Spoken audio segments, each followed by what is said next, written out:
Olá, eu sou a Samantha Maureen e bem-vindo ao projeto Leia a Bíblia em um Ano. Hoje é o nosso 213º dia e vamos ler Neemias capítulo 7 e 8 e Hebreus capítulo 9. A versão da Bíblia é revista e atualizada da editora SBB. Abra o seu coração e deixe Deus falar com você. Boa leitura, Deus o abençoe.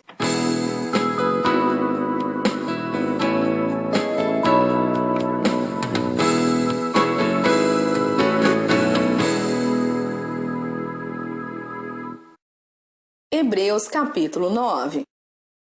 Ora, a primeira aliança também tinha preceitos de serviço sagrado e o seu santuário terrestre.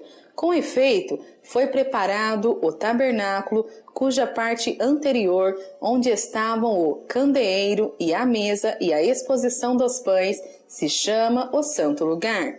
Por trás do segundo véu se encontrava o tabernáculo que se chama o Santo dos Santos, ao qual pertencia um altar de ouro para o incenso e a arca da aliança totalmente coberta de ouro, na qual estava uma urna de ouro contendo o maná, o bordão de Arão que floresceu e as tábuas da aliança, e sobre ela os querubins de glória que, com a sua sombra, cobriam o propiciatório. Dessas coisas, todavia, não falaremos agora pormenorizadamente.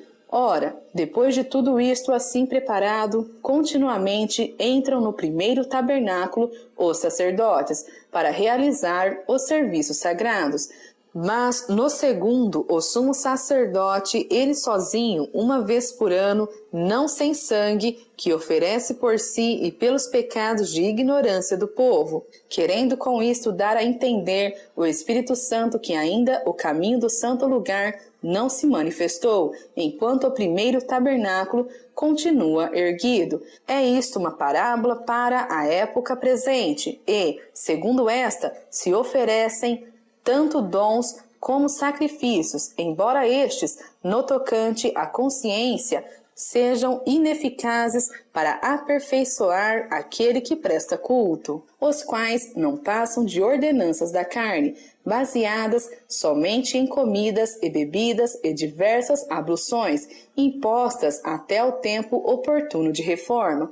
Quando, porém, veio Cristo como sumo sacerdote dos bens já realizados, mediante o maior e mais perfeito tabernáculo, não feito por mãos, quer dizer, não desta criação, não por meio de sangue de bodes e de bezerros, mas pelo seu próprio sangue, entrou no Santo dos Santos, uma vez por todas, tendo obtido eterna redenção.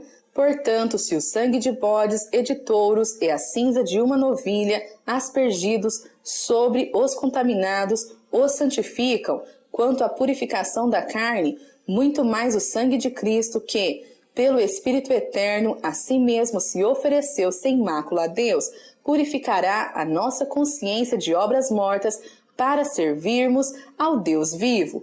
Por isso mesmo, ele é o mediador da nova aliança, a fim de que, intervindo a morte para a remissão das transgressões que havia sobre a primeira aliança, recebam a promessa da eterna herança aqueles que têm sido chamados. Porque, onde há testamento, é necessário que intervenha a morte do testador, pois um testamento só é confirmado no caso de mortos, visto que de maneira nenhuma tem força de lei enquanto vive o testador, pelo que nem a primeira aliança foi sancionada sem sangue, porque, havendo Moisés proclamado todos os mandamentos segundo a lei a todo o povo, tomou o sangue dos bezerros e dos bodes, com água e lã tinta de escarlate, e isopo, e aspergiu não só o próprio livro, como também sobre todo o povo, dizendo: Este é o sangue da aliança, a qual Deus prescreveu para vós outros. Igualmente também aspergiu com sangue o tabernáculo e todos os utensílios do serviço sagrado. Com efeito, quase todas as coisas, segundo a lei, se purificam com sangue, e, sem derramamento de sangue, não há remissão. Era necessário, portanto, que as figuras das coisas que se acham nos céus se purificassem com tais sacrifícios, mas as próprias coisas celestiais com sacrifícios a eles superiores. Porque Cristo não entrou em santuário feito por mãos, figura do verdadeiro, porém no mesmo céu, para comparecer agora por nós diante de Deus, nem ainda para se oferecer a si mesmo muitas vezes, como o sumo sacerdote cada ano entra no Santo dos Santos com sangue alheio. Ora, neste caso, seria necessário que ele tivesse sofrido muitas vezes desde a fundação do mundo. Agora, porém, ao se cumprirem os tempos, se manifestou uma vez por todas para aniquilar pelo sacrifício de si mesmo o pecado. E, assim como aos homens está ordenado morrerem uma só vez, vindo depois disto o juízo, assim também Cristo, tendo-se oferecido uma vez para sempre para tirar os pecados de muitos, aparecerá segunda vez sem pecado aos que o aguardam para a salvação.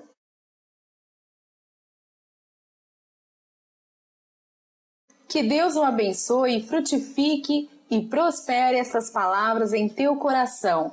Compartilhe aqui ou no blog o que Deus falou com você. Até breve!